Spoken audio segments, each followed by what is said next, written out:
Téléchargez maintenant l'application du Journal Catalan et TV4. Suivez toute l'actualité écrite et vidéo gratuitement. Utilisez l'appli sur iPhone, Android ou sur le web. Nous sommes le vendredi 3 avril, bonjour, bienvenue sur tv4.fr. Dans son bulletin quotidien, l'Agence régionale de santé recense ce jeudi soir un total de 2844 cas testés positifs au Covid-19 en Occitanie, soit 211 cas de plus que la veille.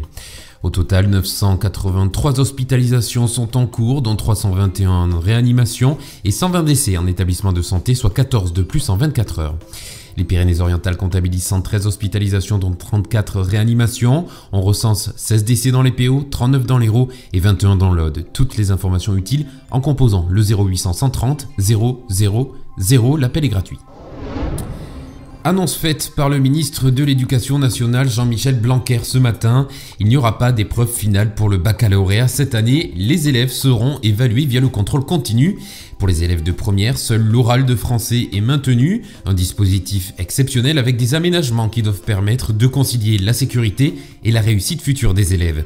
La motivation et l'assiduité à distance sera prise en compte, précise le ministre, avec un système fait pour inciter au travail à distance, notamment en cas de notes insuffisantes au premier et deuxième trimestre. Pour éviter les départs en vacances ou en week-end, la préfecture DPO annonce un renforcement du dispositif de contrôle du confinement.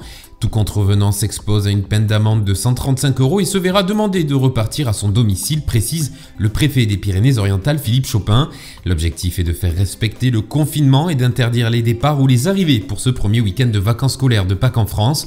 Pour rappel, le confinement est toujours en vigueur jusqu'au 15 avril inclus pour l'instant. Le ministre de l'Intérieur Christophe Castaner annonce la mise à disposition d'un dispositif numérique d'attestation de déplacement dérogatoire en complément du dispositif papier toujours valide. Ce service sera accessible en ligne sur le site du ministère de l'Intérieur et dès le lundi 6 avril 2020.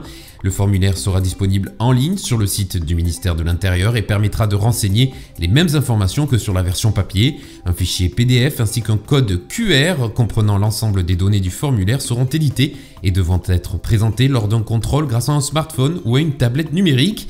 A noter qu'aucune donnée saisie n'est transmise au serveur du gouvernement. Les données saisies servent uniquement à générer localement sur l'appareil de l'usager l'attestation sous forme numérique. C'est la fin de cette édition, vous retrouvez ce Flash Info sur notre site internet tv4.fr ainsi que sur notre chaîne YouTube.